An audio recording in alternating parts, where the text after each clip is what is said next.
এক ব্যক্তি জানতে চেয়েছে সে ব্যক্তি এই বছর তার ওয়াজিব কুরবানি এবং ফরজ কুরবানি আদায় করার লক্ষ্যে সে তার গ্রামের বাড়িতে দুটো গরু কুরবানি করে এককভাবে। ফরজ কুরবানি এবং গরু গোশতগুলি গ্রামের সকল শ্রেণীর মানুষের মধ্যে বন্টন করে দিতে চায়, যেন মানুষ জানতে পারে যে নূরে মুজাসসাম হাবিবুল্লাহ হুজুর পাক সাল্লাল্লাহু আলাইহি ওয়াসাল্লাম সম্মুখকে ওসিয়ত মনে করে গেছেন প্রত্যেকের পক্ষ থেকে ওনার জন্য, প্রত্যেক পক্ষ থেকে না, প্রত্যেকের জন্য ওনার পক্ষ থেকে, প্রত্যেকের জন্য ওনার পক্ষ থেকে কোরবানি করা। হ্যাঁ, এটা যদি সে কেউ যদি ফরজ কোরবানি করে মানুষকে জানায় তো জানানো তো উচিত, তারা গোশত বন্টন করা সেটাও অতি ভালো কথা।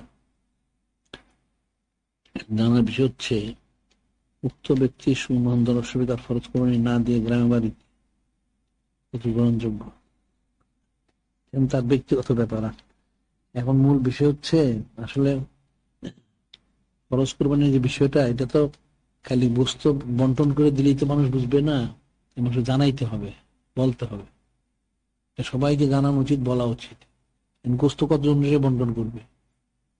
যদি এক টুকরো দুই টুকরা দেয় তাহলে তো এটা হইল না, যে মানুষ দেয় এক টুকরো দুই টুকরো, এটা তো ঠিক না।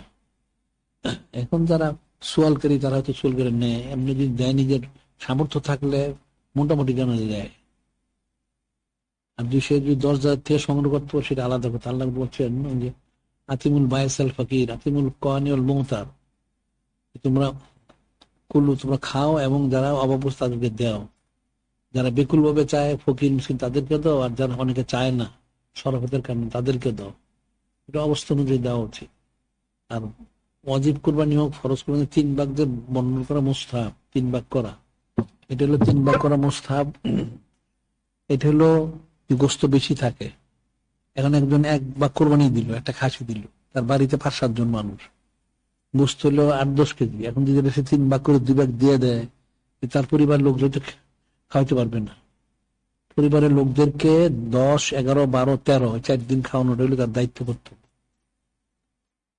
4 দিন, এই 4 দিন খাওয়ার গোস্তটা রেখে এরপর সে বন্ধন করতে হবে। আর যে পরিবার লোকেরা সব দান করে দেন সেটা আলাদা কথা, এখানে তো কোনো মাসালা নয়।